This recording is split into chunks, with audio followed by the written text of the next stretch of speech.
I'm really loving, particularly this year, living in Wanganui with Bishop Anna in place.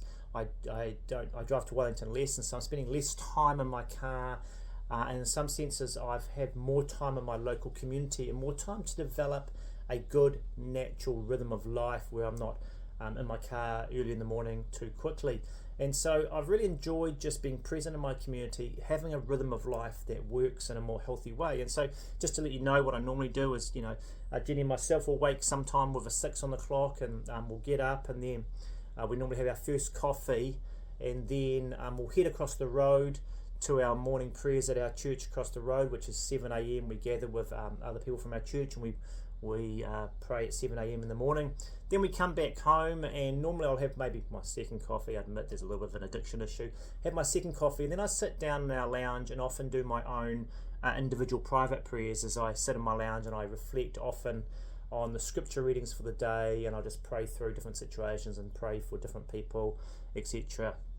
And that's my rhythm, and because I'm now home based, I've actually really enjoyed it. I really look forward to, I look forward to gathering with our friends next door at 7 a.m. in the morning and praying. But I also love that moment of stillness where it's just me praying, reflecting, reading scripture, just allowing God's Spirit to fill me afresh for the day, and to be and to reflect and to be prayerful about what God is calling to me today. And so I quite love that moment, and the sun is just coming up, and I'm looking out over the view I have, and I just love that moment. And normally it's about 7:30, and it's just beautiful.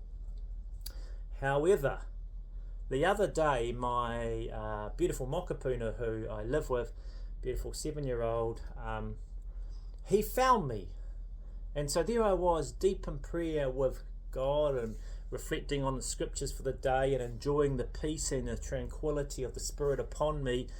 And my beautiful 7-year-old mokapuna was literally bouncing off the furniture in the lounge next to me, and I'm just thinking, oh no, don't you understand? This is my peaceful moment. This is where I get to meet with God in the way that I love and I look forward to, and this is my special place every day. And precious mokapuna bouncing off the furniture. Don't you understand that this is not kind of what's meant to be happening? And so I was just reflecting on that, and reflecting about how kind of slightly annoying this is, and what was I going to do about that, etc, etc.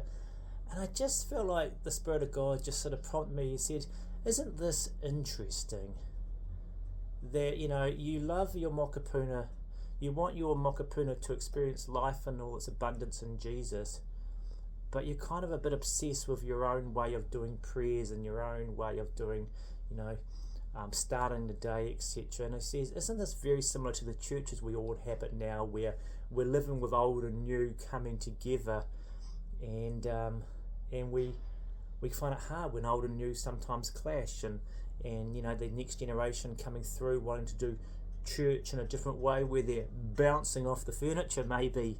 And I just thought, oh yeah, that's a good lesson, God, that, maybe in my morning prayers I can learn to be mature enough to not have to experience prayers in the way that I always would want or feel like it's my right to experience, but actually to understand what a glorious thing to be able to pray with my mokapuna bouncing off the furniture next to me.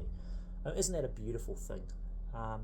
And to see the joy in that, as opposed to kind of be annoyed about it, I suppose. And so I just want to encourage you, to take that picture into our churches and realise that actually we can reframe the conversation. This is a privilege to live in a church which at this point in history is old and new, and has all sorts of dynamics playing out. And I don't think I have any right to assume that my morning prayers should always be the way that I like or I want, because I'd rather most of all just be able to have the prayers with my mokapuna around. I think that's probably better even then. So hopefully this is a little picture that might help you, or may speak into your reality